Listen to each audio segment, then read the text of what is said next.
My name is Father Sheils, Paud Sheils in Ireland, Patrick Joseph, where I was out on the missions, and I'm now 85, born 1924, and I was expected to train to take over the business at home, the Ford business, and my younger brother was in Mount Alphonsus to be a Redemptorist missionary, and the time came when he discovered with Father McKinley that he wasn't going on to be a Redemptorist, and then he said, "What about my brother?" And he said, "I'll take him tomorrow, but you're out." So he took over the business and I took over the missions, and I must say I have no regrets except surprised that I was off for training rather at an elderly age, and in Dundalk for a year, and then after that in the Student in Galway, and in 1956 we were ready to leave there, and we got a very curt and straight letter, postcard actually, from the provincial Father Michael Curran to say, "You six are now hereby appointed to the Philippines," giving our names there on the postcard, and you'll all be ready to leave in the month of May. So this was almost the end of the year, and I phone up my folks at home and they say, "Oh, you're wishing me a happy Christmas?" I am, I said, and also saying goodbye because we're assigned now to the missions in the Philippines. Where's that? I said, "I'm not too sure, but we have to find that out as we go along." So away we went, and we arrived there in June 1956, coming off the boat. Father Christy Cerdans, Father Kevin Donlan, the other priests in Willow ready to meet us, and that's the time they're giving us the assignment. You go to that island, you go to that island, and we have to study. We got a very short course on learning the language. The provincial or vice provincial at that time, Father Maloney, was the one giving us a lesson, and he spent about an hour a day for about a month at it.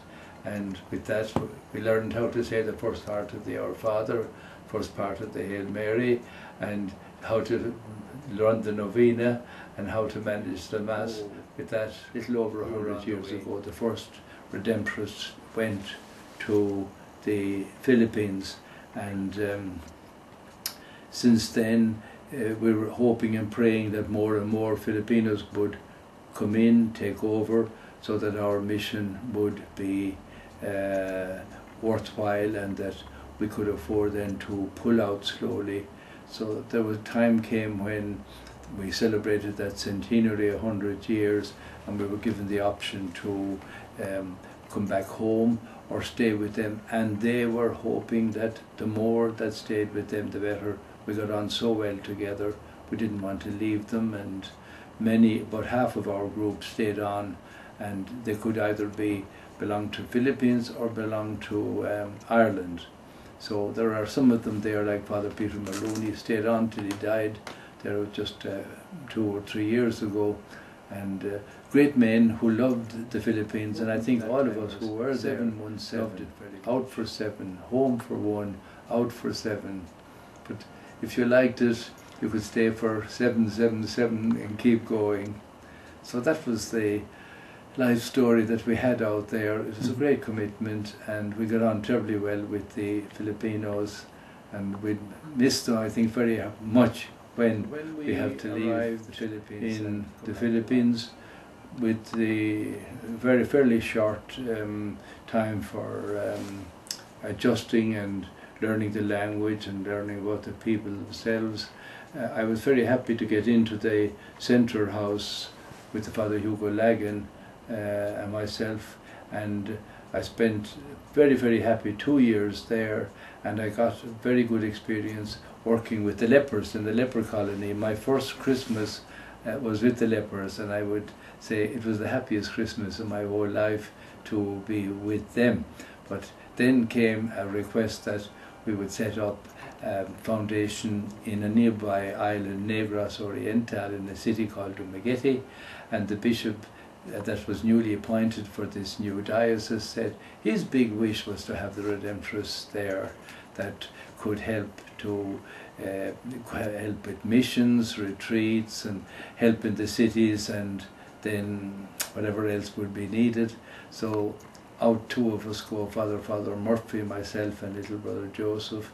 And that was a great experience for us starting there. I'm only 2 years in the country, and Father Murphy's only 1 year, so it was really a great adventure for us to start off there in 1950. Going up to the barrios in the mountain area, first man I meet away up in the mountains, I said to him, "Magsimbaka, Koron Hapon Mission, will you come to the mission this afternoon?" And he said, "Oh, Padre, every time there's a mission here, I always go." I said, "That's great. When had you the mission here?"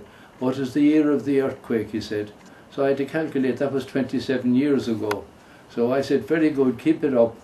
And with that, I went on, and later on in the day, passed by his house, and he was there at the window with a little booklet, Athan Kabir, and a keepsake, which he had from the mission 27 years before, and he was reading that and saying the prayers from the little booklet. So I was just thinking how well, whatever was done in that mission, how well it had sunk into the people.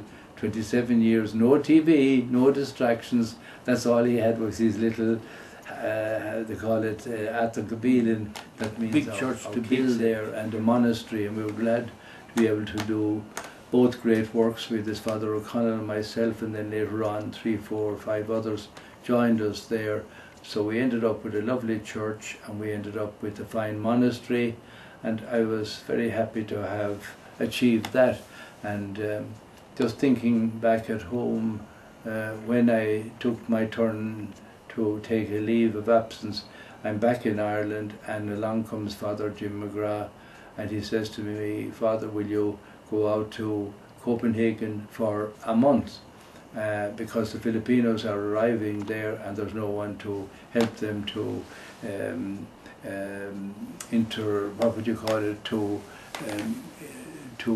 adjust to the life there, and you help them." So it was hard enough for me to adjust, let alone for the poor Filipinos, but we did our best there, and that month that I was assigned to turned out to be 30 years. So it was, I would say to myself, I'm glad he didn't say 2 months, but it worked out terribly well, and it was a very, very interesting mission to help about 7,000 Filipinos to adjust to a very non-committed religious group like the Danes. Honest, good, hard-working, excellent in all the work they're doing, but not so much with the church. The Filipinos would emphasize very much the importance of church, their devotions in the home, Mother of Perpetual Help picture there, the Holy Cross there over in the house, and so on. So how will they adjust when they marry a Dane? And all I could say was they were marvellous, and we were able to make a compromise there each time.